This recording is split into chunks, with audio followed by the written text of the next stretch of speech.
Assalamualaikum warahmatullahi wabarakatuh. Berjumpa lagi dengan saya, Zamrud Minah di mata kuliah praktikum akuntansi biaya. Minggu ini kita akan membahas mengenai sistem perhitungan biaya dan akumulasi biaya. Nah, di praktikum nanti mahasiswa akan diberikan latihan soal ya, beberapa latihan soal kasus-kasus di mana nanti mahasiswa diminta untuk bisa melakukan penjurnalan, kemudian melakukan perhitungan untuk biaya-biaya yang timbul gitu ya. Nah, langsung saja kita ke kasus soalnya. Nah, di sini ya, untuk bab 2 ini nanti akan ada 3 kasus yang harus dikerjakan. Yang pertama ini adalah kasus 2.1 PT Cahaya Sinar. Ya. PT Cahaya Sinar merupakan perusahaan pembuat berbagai jenis transformator komponen listrik. Produk-produk yang dihasilkan antara lain ada CMG 250, 113 HMS, kemudian NF82, TR 4833 dan sebagainya. Ini adalah produk-produk yang dihasilkan. Nah, kemudian untuk bahan-bahan yang digunakan antara lain ada itu satu RMB, RLSV 23A dan seterusnya nih ya. Dan ada beberapa macam bahan yang digunakan. Nah, selama bulan Maret 2015 terjadi beberapa transaksi ya. Yang pertama ini ada transaksi pembelian bahan baku dari pemasok secara kredit ya, senilai 36 juta. Kemudian sampai nomor 11 ya. Ketika produk tersebut dijual kepada pelanggan secara kredit dengan nilai nominal 78 juta. HPP-nya 60 juta, kemudian penjualan itu telah dibayarkan ya 46.800. Nah, dari nomor 1 sampai nomor 11 ini nanti adalah transaksi-transaksi yang terjadi pada bulan Maret 2015.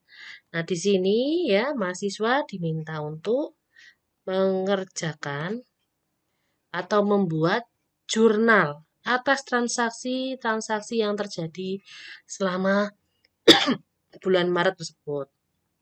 Nah, untuk pembuatan jurnalnya sudah disediakan ya lembar kertas kerja untuk soal 2.1 yaitu adalah ada di file lembar kertas kerja bab 2 ya. Di sini sudah disediakan kolom-kolom untuk jurnalnya ya, kemudian juga sudah ada disediakan juga untuk keterangannya per masing-masing transaksi. Jadi di sini nanti mahasiswa semuanya tinggal mengisikan ya keterangan yang ada dalam setiap transaksi tersebut dan berapa nominal yang perlu dicantumkan ya. Dari nomor 1 sampai nomor 11 atau di sini sampai huruf K ya. Tinggal Anda sesuaikan saja. Jadi di sini silahkan nanti Anda isikan jurnalnya ya sesuai dengan masing-masing urutannya. Oke. Nah, ini untuk kasus yang pertama. Kemudian kita lanjutkan ke kasus yang kedua. Kasus yang kedua adalah di PT Putra Perkasa, yaitu perusahaan yang bergerak dalam bidang pembuatan komponen rubber. Ya, ada macam-macam ini produknya yang digunakan dalam berbagai macam produk seperti mobil, motor, dan sebagainya.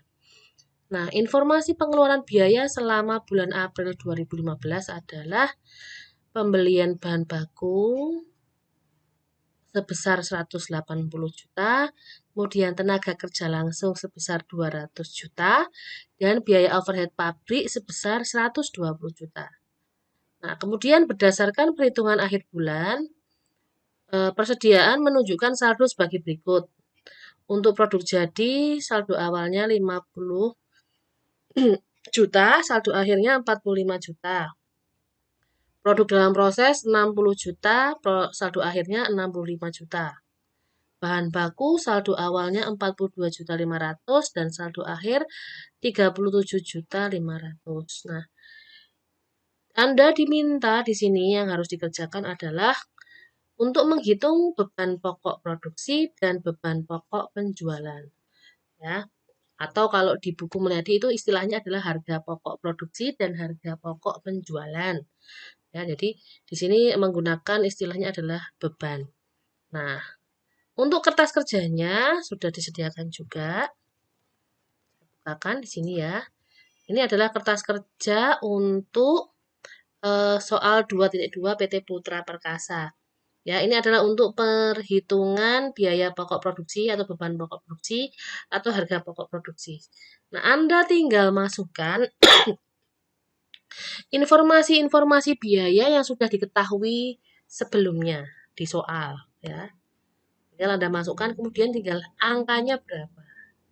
Sama halnya juga dengan beban pokok penjualan. Di sini juga tinggal Anda masukkan saja ya nominal-nominal angka yang sudah diketahui di soal. Gitu ya. Nah, ini untuk soal studi kasus yang kedua. Oke.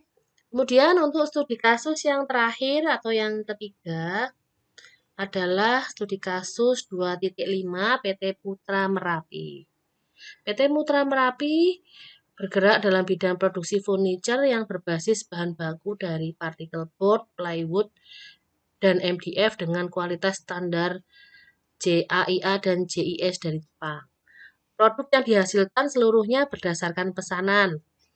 Berikut ini adalah neraca saldo yang telah disesuaikan dari perusahaan pada tanggal 31 Desember 2015 ya. Jadi sini sudah ditampilkan semua item-item yang ada di dalam neraca, baik yang debit maupun kreditnya. Ini mungkin sebagai catatan ya untuk penjualan di sini nominalnya adalah 1.629.600.000 rupiah. Jadi ada kesalahan dalam cetakannya. Ini di sini saya saya koreksi ya, di angkanya di sini adalah angka 6 ya, 600.000 rupiah. Oke. Kemudian ini adalah sambungannya tadi ya, sehingga jumlah antara debit dan kreditnya sudah seimbang. Ya. Kemudian di sini ada informasi tambahan ya bahwa persediaan pada tanggal 31 Desember 2015 adalah sebagai berikut. Ada bahan baku senilai Rp45.300.000, barang dalam proses Rp29.400.000, serta barang jadi Rp40.200.000. Nah, yang harus Anda kerjakan atau Anda diminta untuk melakukan, yang pertama, membuat laporan beban pokok produksi.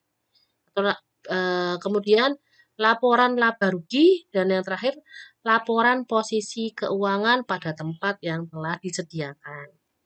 Ya, jangan khawatir, di lembar kertas kerja juga sudah saya siapkan untuk tugas 2.5 PT Putra Merapi. Yang pertama ini adalah untuk melakukan penghitungan laporan biaya pokok produksi tadi ya, yang pertama. Laporan beban pokok produksi. Kalau di sini tulisannya adalah laporan biaya pokok produksi. Ya, sama aja sih sebenarnya ya.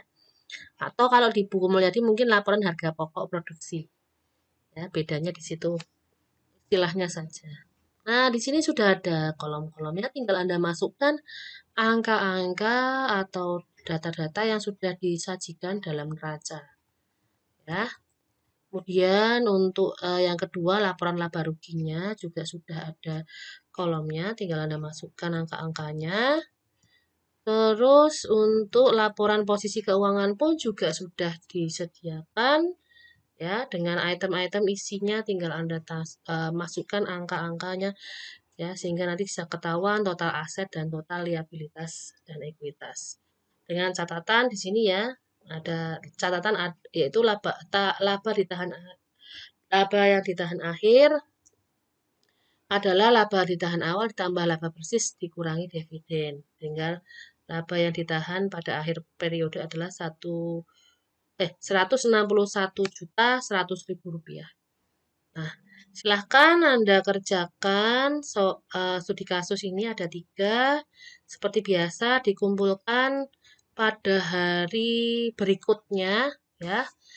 setelah tugas ini saya upload ya, dikumpulkan pada 1 hari setelah hari saya mengupload dengan jam dan ketentuan yang sudah saya tampilkan atau saya sesuaikan di sunan masing-masing kelas.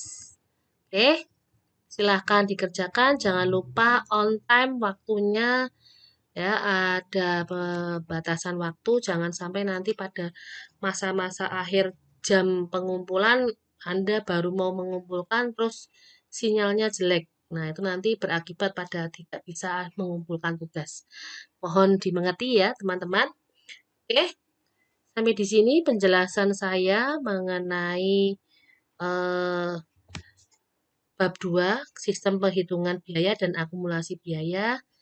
Semangat dalam mengerjakan. Sampai bertemu di pertemuan yang akan datang. Wassalamualaikum warahmatullahi wabarakatuh.